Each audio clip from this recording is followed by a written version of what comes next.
Hi, everybody. Welcome to today's edition of the Gamut Network. I love the guest that we have on today. She is so interesting and incredible and vibrant and gorgeous.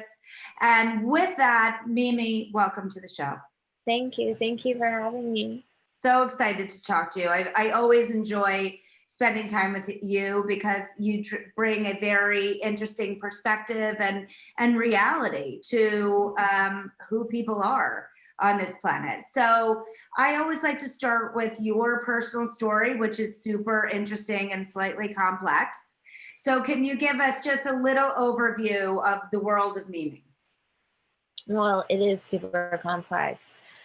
You said slightly and I was like, it is super complex, but I mean, it's more like, I guess I was just a highly sensitive child born into a world that's not really meant to be for highly sensitive people. I went through a lot of bullying and making fun of, and, I have a learning disorder. I have an like a hearing disorder. I don't hear well. I have a hearing loss. Physically, I have like fibromyalgia, but in terms of like schooling, I was always quite popular because, well, not in high school, because then I got out of my shell, but when I was in middle school, I would follow people around to mimic their behaviors, and I never knew why until I was 30 years old, which I'm 31. I just turned 31. But I never knew why. I was diagnosed with autism at the age of 30 years old because, Wow. but I was misdiagnosed with bipolar, borderline, all these other ones, and given all the medicines. I've been on every single one, over 40 medications. And finally, though, I've also had OCD and major depression. And I'm going to be getting brain surgery once the COVID just lets up just a little bit. I've already been into the brain surgery room and everything, and it's a really drastic and unique story. And nobody believes me. So let's just, there's so much we can focus on, but let's just take the piece of being diagnosed with autism at 30 years old. Is so fascinating to me. How did that happen? How was that not even on the checklist of what it could be? Is it because it isn't as prevalent No, it's women? not. It's because I'm a woman. And it's because women don't get diagnosed as much as men do. They also don't get early diagnosis like men, guys do. They can mask. Like, I masked really well. Like, masking is like a term, where what masking is, Yeah. right? And so you can mask it and hide the autism. Sorry, also, I still can't, this is my dog's toy. I still can't figure out like if the right term for autism, because it keeps changing. Is it ASD? Is it autism? Is it Asperger's? I'm just like, I'm going to say autism. Okay. Just like whatever makes you feel comfortable is right.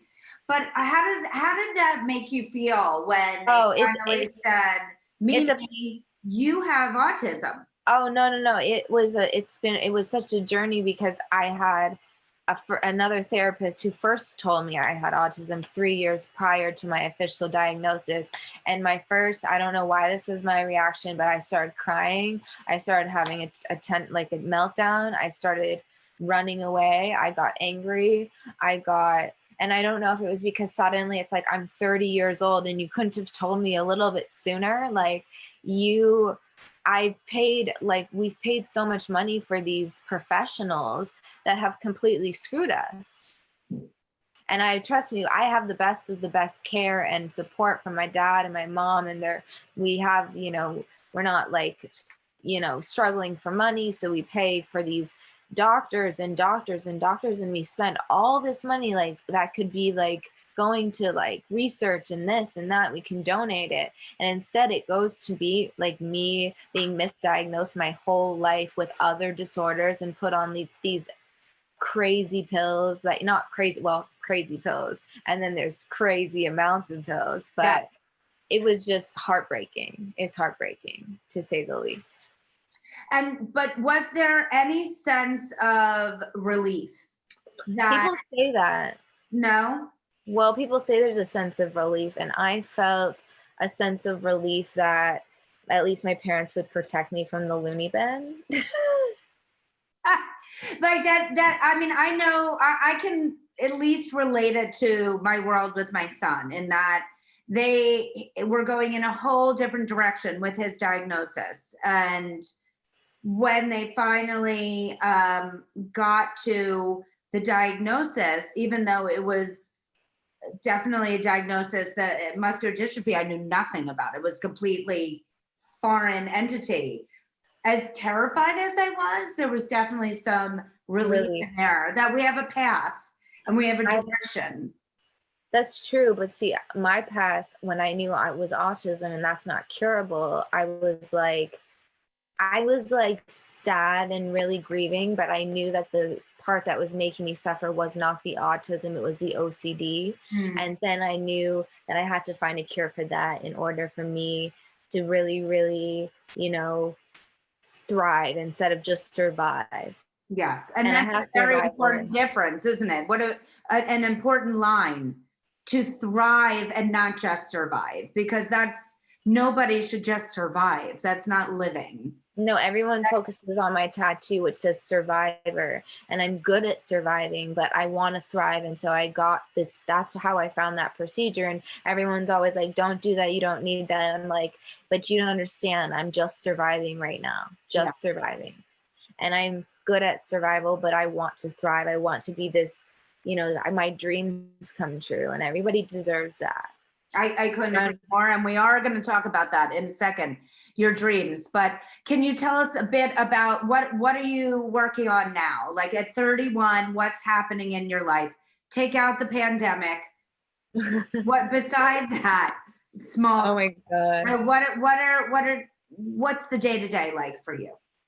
Well, I'm working on a baking book for people who are neurodiverse.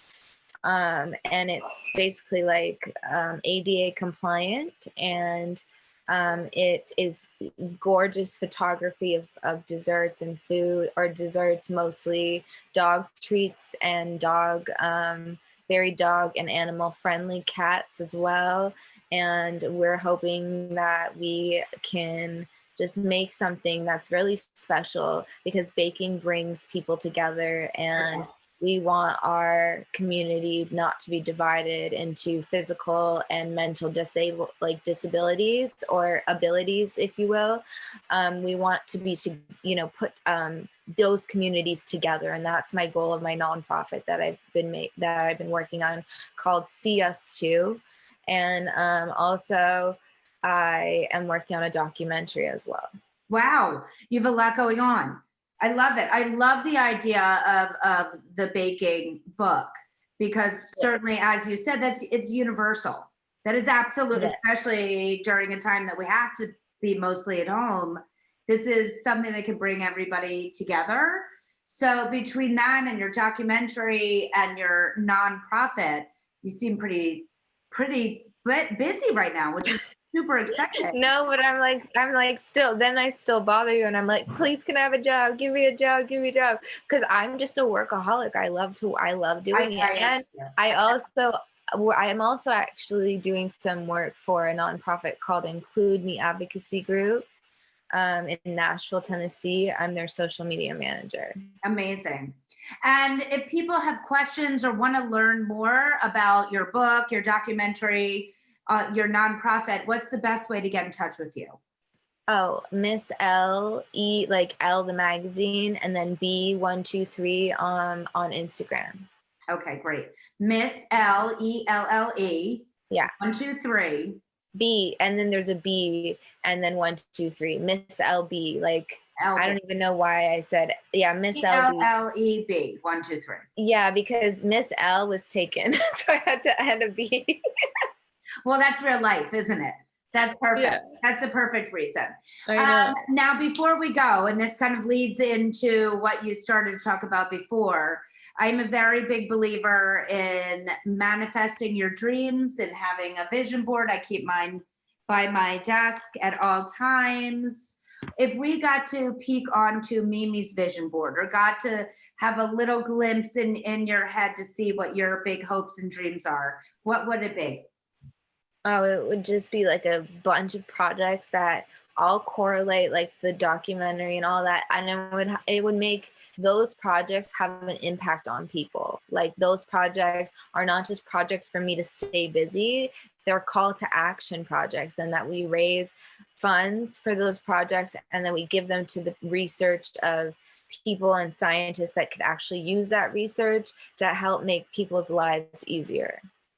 I think that is so beautiful, and certainly something that I think you will make happen because you are a doer and you are absolutely always such an amazing breath of fresh air, and it's always so wonderful to talk to you, and I can't wait to watch how you set this world on fire.